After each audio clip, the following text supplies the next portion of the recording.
জীবনে শত ওঠাপড়া লেগেই থাকে, কখনো বা সুখ কখনো বা দুঃখ।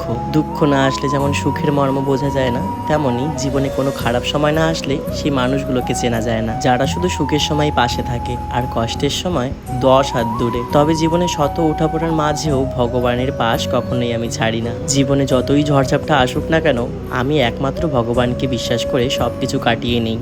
জীবনে যখন কোনো খারাপ সময় আসে তখন আমি বুঝতে পারি হয়তো আমি কোনো ভুল করেছি, তাই জন্যই ভগবান আমাকে শাস্তি দিচ্ছে। আর ভগবান হয়তো এর থেকেও দ্বিগুণ আমার জন্য ভালো ভেবে রেখেছে। শ্রীকৃষ্ণের এক বাণী রয়েছে, যে করে আমার আশ আমি তার করি সর্বনাশ। তবুও যদি সে না ছাড়ে আমার পাশ, তাহলে আমি হই তার কৃতদাস। এই যে আমার বাড়িতে মিষ্টি মায়ের পুজো হয়, গোপালের পুজো হয়, এতে অনেকেই বলে তোদের তো ঘরের উপরে চাল রয়েছে, একটা ছাদও নেই, তবুও এত বড় বড় করে পুজো করিস, ফুটানি করিস। তাদেরকে আমি ব্লগের মাধ্যমে একটা কথাই বলতে চাই, ভগবান আমাকে যতটুকু দিয়েছে আর যতটুকু আমি পারি ততটুকু দিয়ে ভগবানের সেবা করার চেষ্টা করি। এটা কোনো ফুটানি বা অহংকার নয়। আমার ঘরে যদি দুমুঠো চালও না থাকে, তবুও আমি মায়ের সেবা এবং গোপালের সেবা করতেই থাকবো সারা জীবন। আমি এর আগের ব্লগেও বলেছিলাম, বাড়ি একটা সুন্দর করে নিলে এবং ছাদ থাকলেই কিন্তু শান্তি থাকে না। জানি না কার কি মতামত, তবে আমি যে ভগবানের সেবা করতে পারছি বা ভগবানের কাজে আমি লেগে যাচ্ছি, এটাই হচ্ছে আমার কাছে বড় একটা শান্তির জায়গা। সকালবেলা উঠে যখন মায়ের মন্দির, মায়ের মুখটা দর্শন করি, তখনকার সব মনের দুঃখ কষ্ট নিমিষেই দূর হয়ে যায়। আর এই যে ভগবানের পুজো পাঠ করি, এত কিছু করি, এগুলো কিন্তু কিছুই আমি করি না।